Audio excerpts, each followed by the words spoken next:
So like I said, I'm going to be taking a look at the heroic talents. I don't know how many of these I'll do.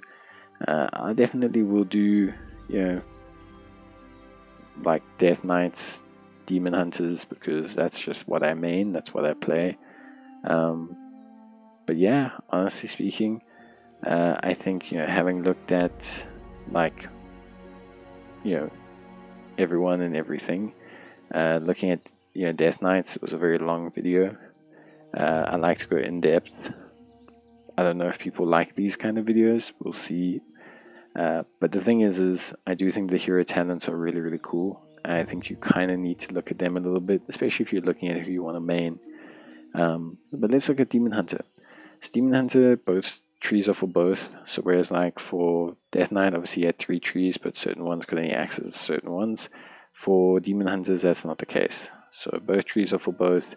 And then obviously they change. As I mentioned in the Death Knight video, you know, I'm not going to, you know, like touch too much on like the percentage differences. You know, like if Vengeance deals 100% damage and, you know, Havoc deals 80%, like that's up to you. It's you know, they change it to balance the class. I'll only mention if it has a specific effect difference. So let's start with Eldrachi Reaver. So we have Art of the Glaive. Consuming 20 soul fragments or casting the hunt, convert your next throw glaive into Reaver's Glaive. Throwing a glaive enhanced with the essence of consumed souls at your target, dealing additional physical damage and ricocheting up to 2 enemies. Begins a well-practiced pattern of glaive work, enhancing your next soul cleave. The enhanced ability you cast deals 10% increased damage, and the second deals 20% increased damage. So that's for Vengeance. For Havoc, consuming 6 soul fragments or casting the hunt. So it's the same, just the change in soul fragments, and then it's the exact same ability overall. So just basically a way to essentially incorporate more of the hunt, or basically throwing glaive. Throwing glaive is your big, you know, ranged pull ability, and it could be interesting, I think, more for tanking than anything else, but we'll see. Fury of the Eldrachi, when enhanced by Reaver's Glaive, Blade Dance casts 3 additional glaive slashes to nearby targets. If cast after Chaos Strike, costs 6 instead. When enhanced by Reaver's Glaive, Soul Cleave casts 3 additional glaive slashes to nearby targets. If cast after Shear, costs 6 slashes instead. So this is a AoE ability.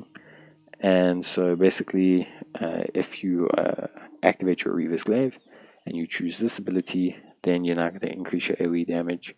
And if you use your previous ability before that, so if you combo them, you get more out of it, which is cool. It's basically enticing you to combo Shear into Chaos Strike into Blade Dance, Shear, you know. So it makes sense. Eldrachi Tactics, the second enhanced ability in the pattern shatters an additional soul fragment. You know, this is fine, helping you to refund what you're spending. And then Chaos Strike deals increased damage, Soul Cleave deals increased damage. After consuming both enhancements, gain Thrill of the Fight, increasing your attack speed and your damage and healing by 20%. So far, the left-hand side, very, very passive management. So I think for a lot of players, like, managing your abilities is very important. This is a lot easier to manage this left-hand side so far. At least seeing that. Yeah, I don't know what the others do, we'll see. But yeah, it's just very simple. Fits into your rotations. Nothing here is really forcing you outside of what you already know. It's just augmenting what you already do, enticing you to throw Chaos Strike before Blade Dance and Shear before Soul Cleave. It's really about it. Then we have the middle tree, Evasive Action. Vengeful Retreat can be cast a second time. Vengeful Retreat resets cooldown of Fell Blade. Both of these are fine. Utility, basically. What's interesting here is Unhindered Assault. So instead of obviously allowing you more ability to escape, you're choosing the ability to rather give yourself more rotationary output, which could be interesting in certain situations, maybe for PvP. It doesn't feel super impactful in an overall DPS sense. Army unto oneself. Fell blades surround you with a blade ward, reducing damage taken by 10 seconds. Sorry, by 10% for 5 seconds. Incorruptible Spirit. Each soul fragment you consume shields you for an additional 15% of the amount healed. So we have two very different things here. So obviously now if you take Unhindered Assault to reset the cooldown of Fellblade, you should probably take Army unto oneself, because you will get Blade Ward, which reduces your damage taken by 15%. Me personally, I would take Incorruptible Spirit, because it gives you a shield for an additional 15% of the amount healed from every single soul fragment. You heal a lot through soul fragments, so it just feels naturally better. You get Keen Engagement. Fury Glaive generates 20%. Reaver's Glaive generates 20 Fury, so it just incorporates you throwing out more spells. Preemptive Strike. Throw Glaive deals 200% of attack power damage to enemies near its initial target. So this just creates a AoE throw, or even more AoE throw glaive, because you know it ricochets already. So for me, nothing too crazy here. Definitely more utility, could be really good for the tanking spec, just because like this is just flat kind of damage, which is fine. This one has more utility, so you could take, for example, more vengeful retreating. You could then also obviously either have a blade ward, or you can create a shield of healing, or you can obviously then generate fury, or you can create more of an AoE pull effect. All is fine. Probably if I was tanking, I would definitely go the middle tree over the left hand side tree, and if I was DPS, I'd probably take the left hand side over the middle. Then we get Reaver's Mark. When enhanced by Reaver's Glaive, Shear applies Reaver's Mark, which causes the target to take 7% increased damage. If cast after Soul Cleave, Reaver's Mark is increased to 14%. Look, pure damage buff, pure increase buff. I don't know if this applies to all other units. I'm assuming it doesn't, because that would be huge. 14% increased damage for everyone else. If it does, definitely take this. If it doesn't, don't worry about it. Could be good for the DPS class though. While Reaver's Mark is active in your target, melee strikes with an additional melee attack strike with an additional glaive slash for 10% of attack power and have a chance to shatter a soul.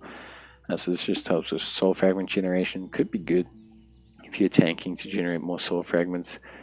And then we get Warblade's Hunger. Consuming your soul fragment causes your next shear to deal additional power. Consuming your soul fragments causes your next Chaos Strike to deal 20% additional power.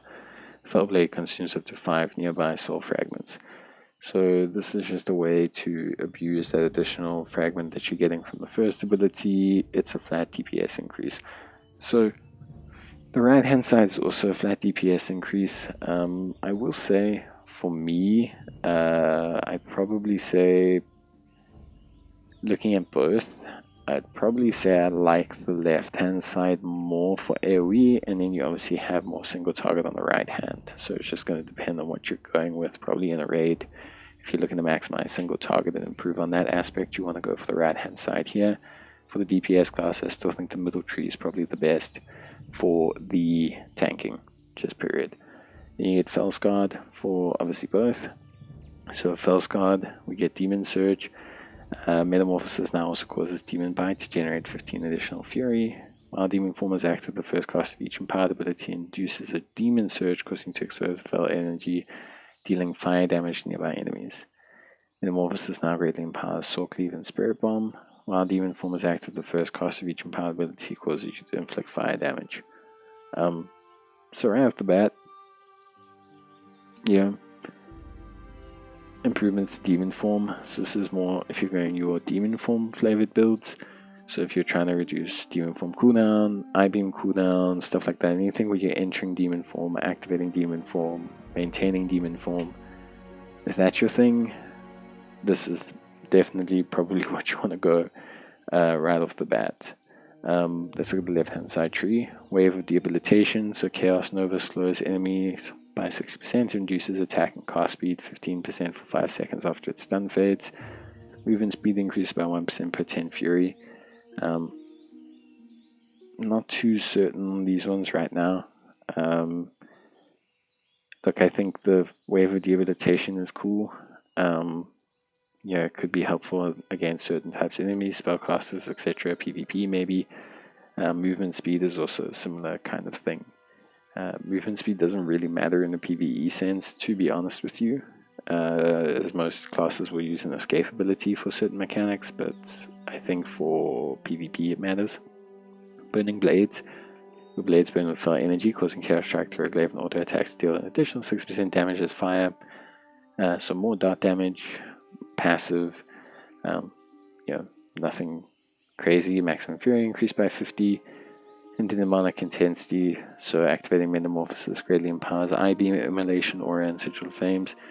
Demon Surge damage is increased by 10% for each time it previously triggered while your demon form was active.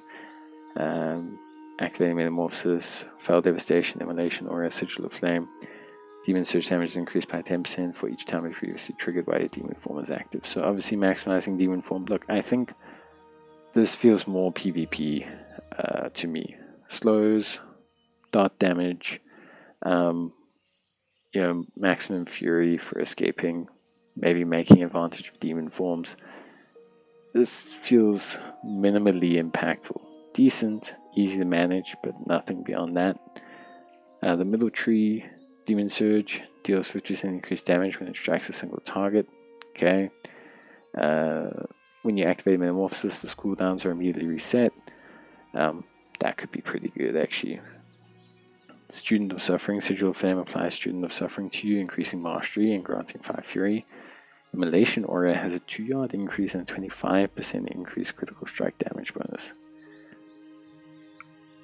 That feels really good. Immolation, okay, so people who don't know, Immolation Aura is like the big AoE pull management aggro ability for tanking as a demon hunter, and having your Immolation Aura range increase and critical strike increases is really huge. Not to mention now you can make advantage of the increased cooldown. This feels not bad. I kind of actually like this. Like, this is obviously for bosses, but I actually really like this just from the point of the increased range and empowering of Immolation Aura. And if you low cooldowns for your Vengeance and Havoc, this just helps with resetting your rotations a lot and helping you to manage rotations. Then on the right hand side, set fire to the pain.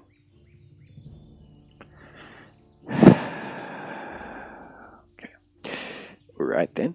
5% of all non-fire damage taken is instead taken as fire damage. Fire damage taken reduced by 10%. So this is just a flat, if you think about it really, like a flat decrease to damage. Your fire damage gets converted, or non-fire damage gets converted into fire damage. You only take it over 6 seconds instead, and its damage is reduced. So it can reduce some of that pain from big hitting abilities. Leech grants by soul rending increased by 2%, an additional 2% while Metamorphosis is active. I kind of like the fire damage one here, weirdly enough, although it doesn't feel like the numbers are high enough to make it work. So I probably would go the Soul Reaving, but I think if they adjusted the percentages a little bit on this one, I think it could be really, really good. Enduring Torment, the effects of your demon form persist outside of it in a weakened state, increasing chaos damage, chaos strike and blade dance damage, and haste. Increasing max. This, what?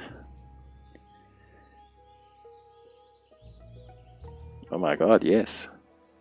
At least for tanking, I would definitely think armor increase of 20%, health increase of 5%. Why would you not want that? Like over anything else here. Just a flat performance to you all the time. Don't know, that feels very good. Agility increased by 8%. Well, yeah, this side just feels crazy. What's happening here? Like, I mean, I get this. Yeah, I get this. I mean, this could be, I mean, look, this is good. I think this is actually a very well balanced tree. I could argue, look, I think this is still PvP oriented, but I could honestly argue for probably either. I actually think Demon Hunters feel pretty well balanced. Like between themselves. This feels like, okay, so I'd probably say, I would probably go left hand side down for damage dealing.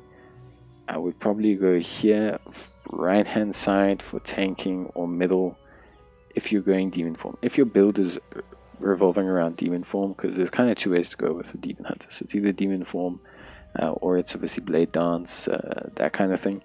So you go here if you're going blade dance, you go here if you're going demon form. Then if you're going here for DPS, you probably want to go right hand side. For tanking, probably middle, but you could argue right hand side. I mean, either is fine. For this side, obviously blade dancing, I think you go down the middle for tanking, or maybe the right hand side. Yeah, I think you just go down the middle. I don't think, yeah, down the middle for tanking, but realistically, I'd probably say you want to go left hand side for DPS, middle for tanking, and leave it at that. But yeah, that's it from me. I hope to see you guys in the next one. So then, take care, stay safe, bye.